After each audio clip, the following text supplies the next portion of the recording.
Hey, salut tout le monde, j'espère que vous allez bien. Aujourd'hui on se retrouve dans une nouvelle vidéo pour mon bilan lecture janvier et février.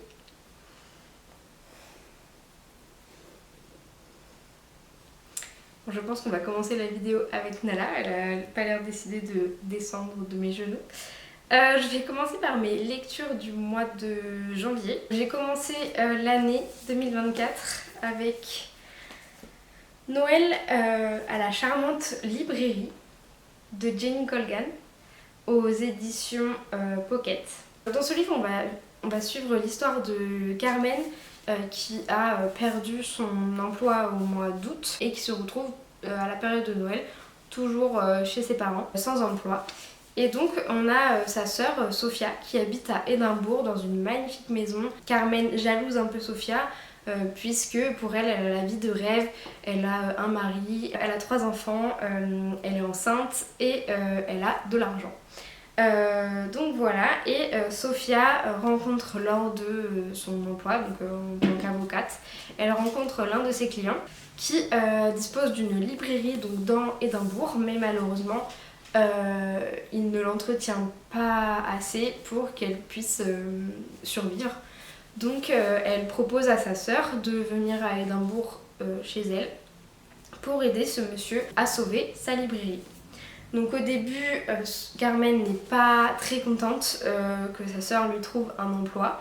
Elle pense que sa sœur la prend de haut alors que sa sœur veut juste l'aider. Et après, être dans une librairie, c'était pas vraiment le but de Carmen. Elle ne cherchait pas forcément un emploi dans ce milieu-là.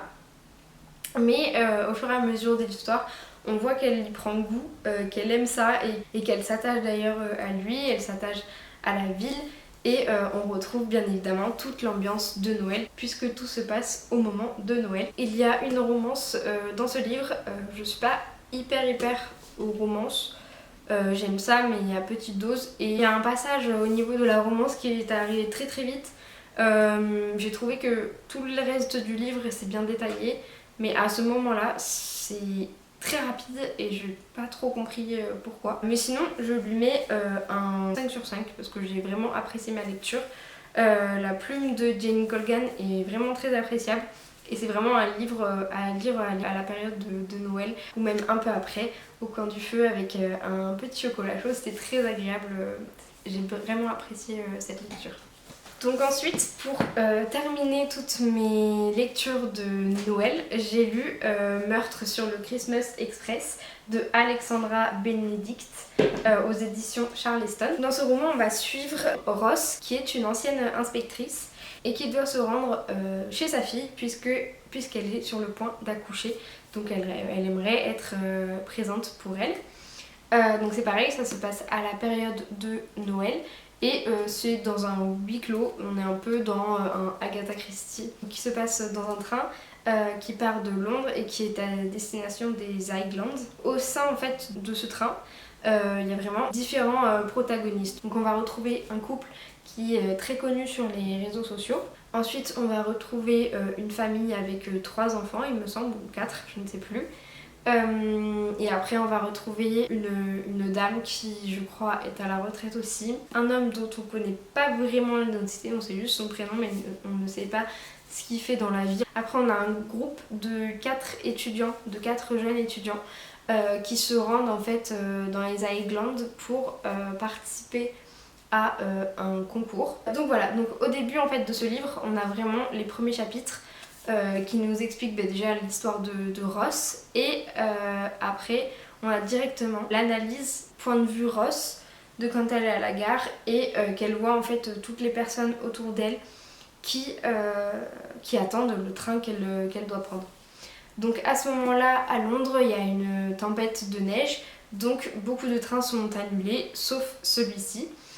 Il n'aurait peut-être pas dû partir finalement étant donné qu'il y a eu des meurtres dans ce train. Au tout début, on va vraiment suivre du coup l'histoire de tout le monde, alors les points de vue de différentes personnes, donc notamment le point de vue de Ross et le point de vue du couple influenceur et le point de vue du meurtrier. Voilà. Voilà pour ça. Vraiment, je m'attendais pas du tout à cette fin. Pendant tout le long, j'essayais de comprendre qui avait tué telle personne et pourquoi, et je n'y arrivais pas. Enfin, en tout cas, à la fin, quand je pensais savoir qui c'était, ce n'était pas du tout cette personne-là. Je m'y attendais pas du tout, donc j'ai vraiment apprécié cette lecture. C'est pareil, tout cosy, on est vraiment dans l'ambiance avec toute la tempête de neige autour, mais à la fois c'est dans un train et on se représente très très bien en fait tous les personnages et l'ambiance aussi qui est dans le train. Pareil pour le livre Noël à la charmante librairie. On est dans Édimbourg avec toute l'ambiance de Noël et c'est tellement décrit qu'on arrive en fait à s'imaginer l'endroit où se passe cette histoire. Donc c'est vraiment très appréciable de pouvoir se représenter en fait tout l'environnement de l'histoire qu'on est en train de lire. Et donc avec celui-ci c'était pareil, on avait vraiment toute l'ambiance dans le train et on arrivait en fait à voir, à se représenter chaque couchette ou même le wagon-bar qui est l'endroit où du coup tout le monde se retrouve et tout le monde discute. Donc voilà, donc pour moi celui-ci je lui ai mis un 5 sur 5, j'ai vraiment apprécié. J'ai mis 5 sur 5 pour les deux, mais c'est pas des coups de cœur non plus. Pour en finir avec celui-ci, on va vraiment du coup suivre Ross qui va essayer en tant qu'ancienne inspectrice de découvrir en fait le meurtrier ou les meurtriers pour pouvoir en fait faire avancer le train, puisque au bout d'un moment ça bloque le train étant donné qu'il y a des meurtres. Ils ne peuvent pas aller à une destination précise, ils sont obligés d'arrêter le train. Et elle veut absolument en fait retrouver sa fille qui est sur le point d'accoucher. Donc elle essaye d'accélérer la chose. Et donc pendant tout le temps où on attend l'arrivée de la police, c'est Ross qui va se charger de l'enquête malgré le fait qu'elle vient tout juste d'être à la retraite. Donc voilà pour mes lectures du mois de janvier. Et j'ai fini par Personne ne doit savoir de Claire McGowan, des éditions Hauteville. C'est un roman à suspense. Donc en fait, on va suivre l'histoire d'un groupe d'amis. L'histoire se passe au moment où Allison et Mike, un couple qui ont 2 enfants, souhaitent réunir tous leurs anciens amis de quand ils étaient à Oxford. Nous avons Kent, Karen, donc Karen qui a un fils, et ensuite nous avons le couple Callum, je ne sais pas comment on le prononce, et Jodie, donc, qui elle attend un enfant. On commence l'histoire chez Allison et Mike lors de cette soirée. À la fin de cette soirée, on retrouve Karen qui rentre dans la maison. Il est très très tard et elle est couverte de sang et elle hurle, elle crie que Mike, donc le mari de Allison, lui a fait du mal, l'a violée. Donc c'est là où l'histoire commence. Donc en fait on va suivre au tout début le début, le pourquoi du comment Allison et Mike ont voulu organiser cet événement. Et petit à petit arriver à l'épisode tragique qui s'est passé et en même temps le moment où l'enquête commence sur qu'est-ce qui s'est passé à ce moment-là. On va également avoir certains chapitres avec un retour en arrière de quand ce groupe d'amis-là était à Oxford, puisqu'il y a eu un meurtre à ce moment-là. Donc il y a peut-être un lien en fait avec ce groupe d'amis-là, puisqu'elle en faisait partie. Donc avec le viol de Karen plus le meurtre qu'il y a eu à l'époque où ils étaient à l'université, il va y avoir en fait une enquête qui sera encore plus poussée. L'histoire est narrée par Allison qui est la femme de Mike qui a violé Karen. Et Karen est la meilleure amie d'Allison, qui met Allison dans une situation assez particulière puisque elle se range du côté de sa meilleure amie, Karen, mais en même temps elle se range un peu du côté de son mari puisqu'elle attend des preuves et qu'elle a 2 enfants avec Mike, donc elle veut les protéger. Et en plus de tout ça, Allison, elle est dans un groupe d'aide pour toutes les femmes qui subissent des violences conjugales. Mais c'est compliqué comme situation étant donné qu'elle est la femme de la personne qui a violé sa meilleure amie. Donc la situation est assez compliquée pour elle. Donc voilà, on va suivre du coup ce qui s'est passé à cette soirée-là, le pourquoi du comment. Et on va également suivre le retour en arrière à la fac. Voilà pour le résumé. Je l'ai vraiment dévoré, j'ai adoré. Le suspense qu'il y avait pendant tout le long de l'histoire. J'avais qu'une hâte, c'était de vraiment savoir ce qui s'était passé et pourquoi il avait fait ça, pourquoi il s'était passé ça et ce qui s'était passé aussi à l'époque de la fac. J'ai bien aimé en fait le retour en arrière comme ça. La fin était un peu décevante pour moi, mais sinon tout le reste du livre j'ai adoré, donc voilà, j'ai mis un 5 sur 5. On va passer maintenant à mes lectures du mois de février, donc au challenge petit mois petite lecture. Je vais pas revenir sur les mangas, mais j'ai continué la série Demon Slayer, donc j'ai fini les 2 tomes que j'avais, le tome 5 et 6, et pareil pour Spy Family, où j'ai lu le tome 3, il me reste encore le tome 4, mais j'aime bien en fait me les caler quand j'ai des moments de pause lecture où j'arrive pas à reprendre ma lecture ou quand j'ai envie de me relancer, j'aime bien faire une petite pause avec un petit manga comme ça et après ça me relance dans une autre lecture donc voilà.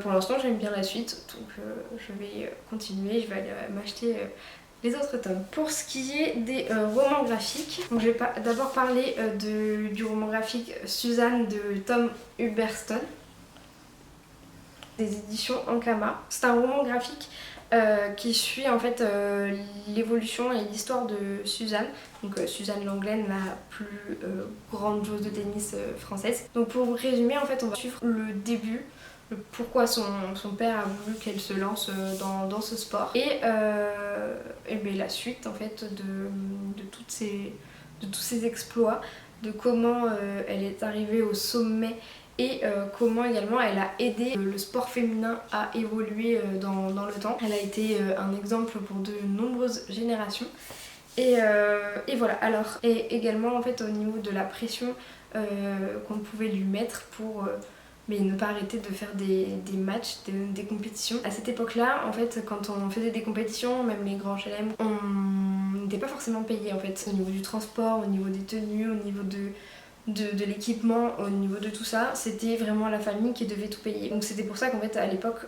le tennis était vu comme un sport pour les personnes qui avaient de l'argent. Mais maintenant ça a évolué et donc en fait on voit le pourquoi du comment les grands tournois ne payaient pas les joueurs et quelles étaient du coup la façon de pouvoir gagner de l'argent, puisqu'au bout d'un moment, bien évidemment, les personnes ne pouvaient pas tout payer. Elles étaient amenées à un moment donné à être payées pour leur métier. Donc voilà, on voit des passages de ses plus grands matchs, puis à la fin de sa vie, comment elle est malheureusement décédée aussi jeune, hein, elle est décédée à 39 ans. Et ce que j'ai adoré également, c'est qu'à la fin on retrouve des illustrations de Suzanne Lenglen. Hop, que l'on retrouvait à l'époque dans les journaux ou par exemple lorsque la statue de Suzanne Lenglen a été inaugurée à Roland Garros.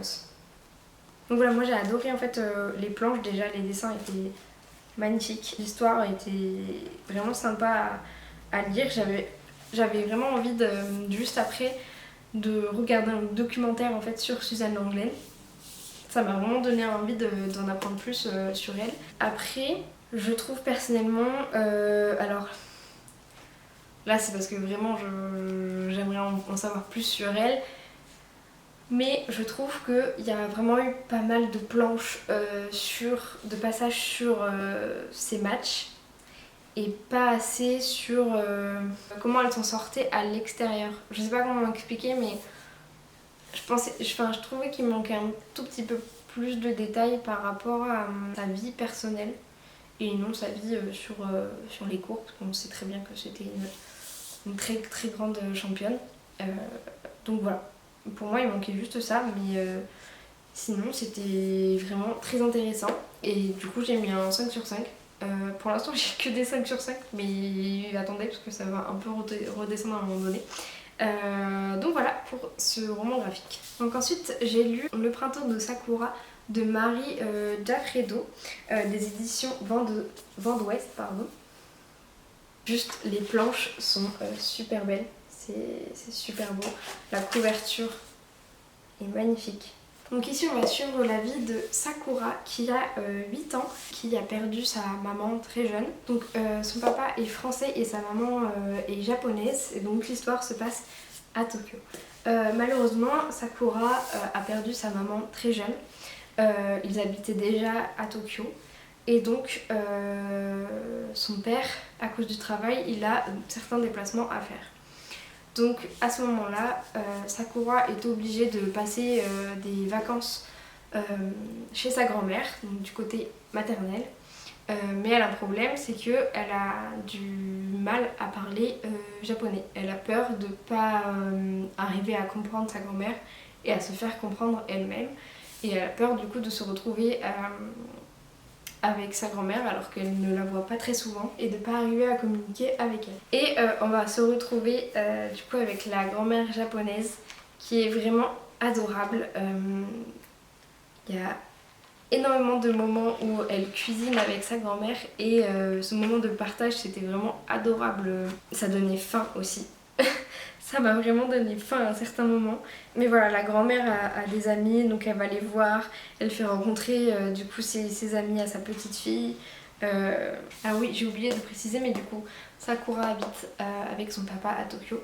Mais sa grand-mère habite dans la campagne. Donc elle est vraiment perdue parce qu'elle a peur de s'ennuyer en fait à la campagne chez sa grand-mère. Mais du coup, sa grand-mère est vraiment très active. Elle va voir ses amis qui pêchent, elle va faire des courses, elle prend la petite moto pour aller faire ses courses, elle va voir ses copines. C'est vraiment trop chou. Et voilà, il y a plein de moments de partage comme ça où elles sont à l'extérieur, où elles jardinent. Elle lui partage aussi plein de moments qu'elle a vécu avec la maman de Sakura. Donc ça c'est vraiment très mignon. Donc on voit du coup une petite fille et sa grand-mère se rapprocher pendant tout le long parce qu'elles se connaissaient pas beaucoup. C'est vraiment trop mignon.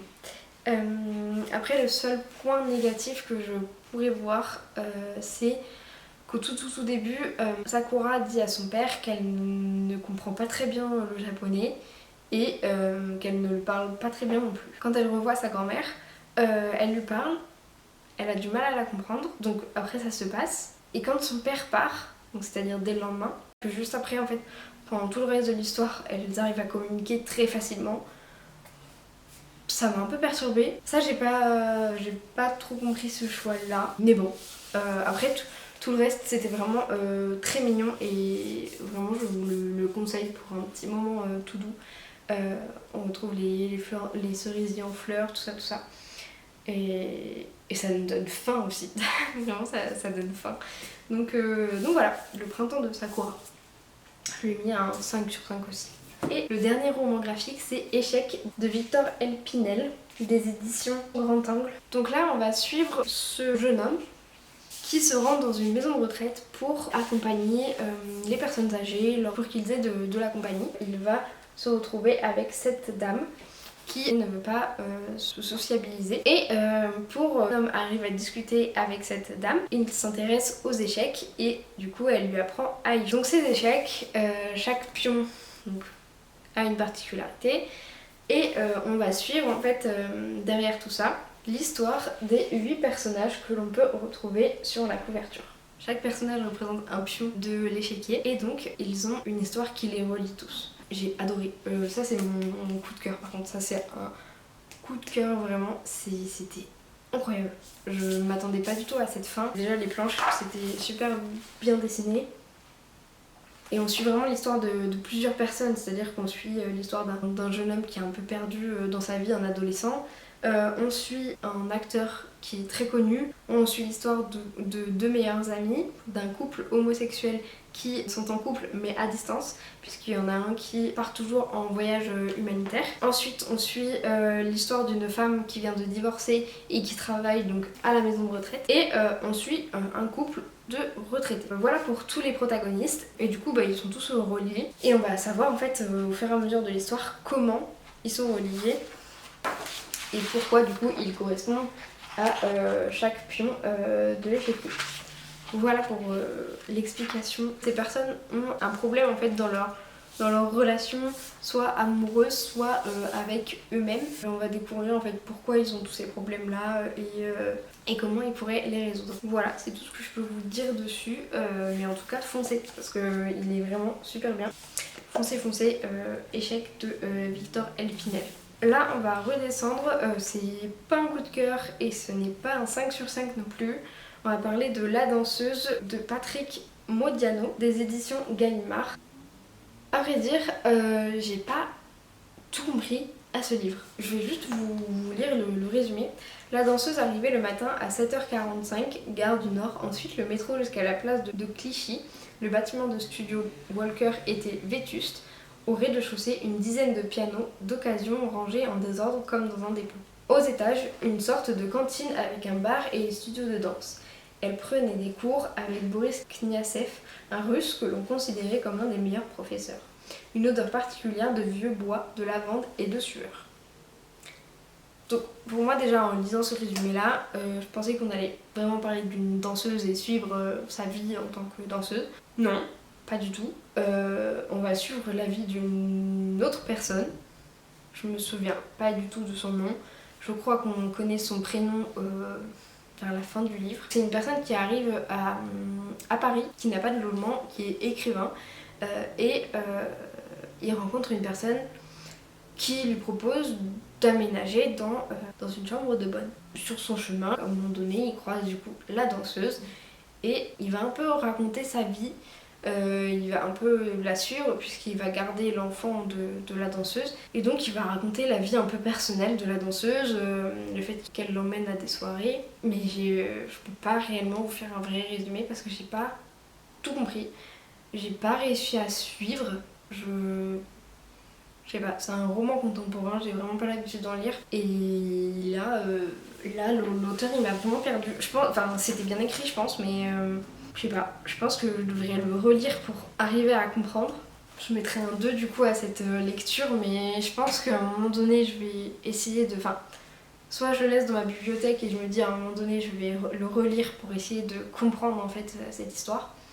Soit bah tant pis, il va partir de ma bibliothèque, mais moi j'ai pas tout compris. Je l'ai acheté dans une librairie et il l'avait mis en tant que coup de cœur, donc je m'étais dit je le prends. Mais finalement, pour moi c'était pas du tout un coup de cœur. Ensuite, j'ai lu le livre des sœurs de Amélie Nothomb, donc des éditions Le Livre de Poche. Et ça c'est un coup de cœur. Donc ça c'est son nouveau livre, il vient de sortir. J'adore Amélie Nothomb. Et là c'était vraiment un coup de cœur. Ça se lit tout seul. Tu te prends pas la tête. C'est pas compliqué à lire et moi je trouve ça très intéressant. Un roman contemporain, en fait on retrouve donc le couple Florent et Nora qui sont un couple qui s'aime à la folie, ils ne peuvent pas se séparer et au bout d'un moment les gens leur disent il serait peut-être temps de faire un enfant. Donc le couple se dit ok, apparemment il serait peut-être temps de faire un enfant, donc nous allons faire un enfant. Donc c'est là que la petite Tristan arrive au monde. Et bien la petite Tristan elle pleure, c'est un bébé donc elle ne fait pas ses nuits et une nuit son père vient la voir, hausse le ton avec elle et lui dit maintenant ça suffit, tu arrêtes de pleurer, maman a besoin de dormir, papa a besoin de dormir, donc tu te tais. Et à partir de ce moment là, le bébé, Tristan, arrête de pleurer et ne pleure plus. Et donc au fur et à mesure que la petite évolue, on se rend compte que déjà elle a une aptitude énorme à comprendre les choses, c'est-à-dire que elle ne parle pas mais elle comprend tout ce qu'on lui dit, elle n'osait plus les déranger donc elle ne parlait pas. Puis au fur et à mesure, voilà, elle développe beaucoup d'aptitudes, elle devient même marraine de sa cousine alors qu'elle n'a que 3 ans et elle s'occupe du bébé comme si c'était le sien alors qu'elle n'a que 3 ans. Vraiment, elle joue avec elle, elle lui change les couches, elle lui fait tout, elle lui donne à manger, elle lui fait... Et donc au bout d'un moment, les gens parlent et disent « Ah, il serait peut-être temps de faire un petit frère ou une petite sœur à Tristan. » Donc ils se disent « Ok, pourquoi pas ?» Et c'est là où Laetitia naît. Donc Tristan est trop contente, elle a une petite sœur et elle va pouvoir s'en occuper. Et donc les parents sont très contents puisque eux ils revivent leur idylle. Ils ont un bébé mais ne s'en occupent pas du tout puisqu'ils ont mis Laetitia dans la même chambre que Tristan et du coup Tristan s'en occupe 24h sur 24. Voilà, dans le contexte dans lequel se passe l'histoire.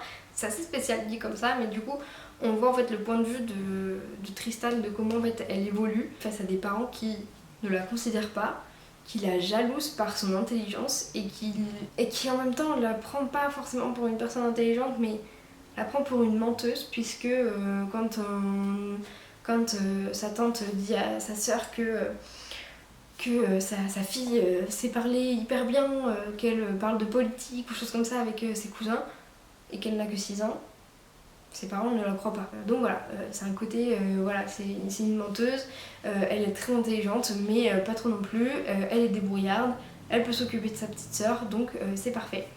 Très intéressant, j'ai vraiment apprécié en fait avoir le point de vue de la petite fille dès sa naissance, et comment en fait un enfant évolue face à un environnement familial qui ne considère pas l'enfant et ne l'aide pas à évoluer, et comment du coup la petite sœur face à ça a pu évoluer toute seule, enfin non, a pu évoluer puisque elle a reçu directement l'amour de sa sœur dès sa naissance, alors que sa grande sœur n'a pas reçu d'amour dès sa naissance.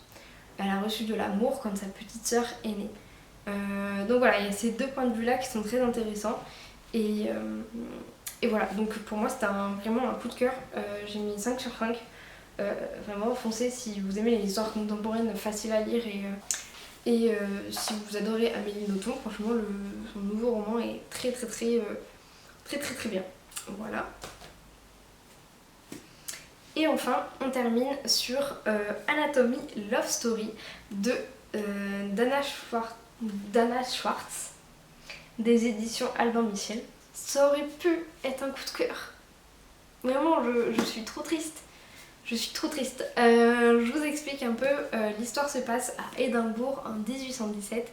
On suit l'histoire de Hazel, qui est une jeune femme dans l'aristocratie et qui rêve de devenir chirurgienne. Sauf que vous vous doutez bien qu'à cette époque-là, c'était pas trop possible. Les femmes devaient juste trouver un mari rapidement, faire un enfant, et c'est tout. C'était un peu ça, la vie toute tracée de Hazel depuis son enfance. Elle devait se marier avec son cousin, avoir un enfant, sauf qu'elle a décidé de faire autrement. Du coup, elle s'amuse en cachette à disséquer des grenouilles, à aller à des cours d'anatomie en secret, etc. Et ensuite, on a un deuxième protagoniste qui est Jack, qui lui déterre des cadavres pour les revendre aux scientifiques. Donc ces deux-là vont se croiser, vont se rencontrer. Vous vous doutez bien que du coup il y a une romance cachée derrière tout ça, puisque c'est Anatomy Love Story.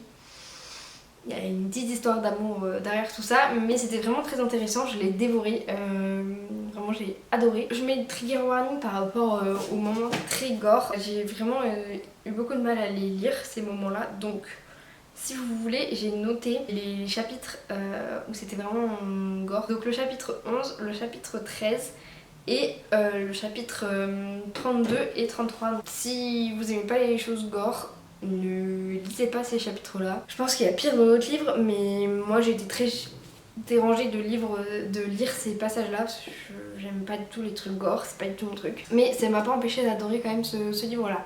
En revanche, point négatif, la fin. La fin? Pourquoi? J'ai pas compris, je veux pas spoiler, mais en fait ça se passait très bien, on vivait l'aventure avec ces deux protagonistes. C'était un peu du coup narré comme si c'était la réalité en fait, comme si c'était la vie de tous les jours. Et à la fin, c'est parti dans un truc un peu délirant. Donc j'ai le deuxième qui m'attend dans ma palle, c'est Immortality Love Story. Ouais, un peu déçue, enfin vraiment ça aurait pu être un coup de cœur, j'aurais pu mettre 5 sur 5, mais la fin m'a trop déçue. Donc voilà, donc du coup je mets un 4,5. Je vous laisserai vous faire votre propre avis, en tout cas sur celui-ci, ainsi que sur tous les autres livres que je vous ai présentés. Mais en tout cas celui-ci je l'ai dévoré. Donc voilà pour mon point lecture de janvier et février. Comme vous avez pu le voir, j'ai pas lu tous mes livres de ma palle de février, donc petit mois, petite lecture. Mais j'avais envie de me caser un plus gros livre pour ce mois-ci, pour la fin du mois en tout cas. J'en avais un peu marre de lire des histoires courtes. Donc voilà, donc en tout j'ai lu 6 romans, 3 romans graphiques et 3 mangas. Donc Je pense qu'on est pas mal au niveau lecture, au niveau bilan lecture pour 2 mois. Voilà pour cette vidéo. Dites-moi si vous avez déjà lu ces livres-là et ce que vous en avez pensé en commentaire. J'aimerais bien avoir vos avis. N'hésitez pas à liker et à vous abonner, ça me ferait très plaisir. Prenez soin de vous et sur ce, on se retrouve dans une prochaine vidéo. Ciao!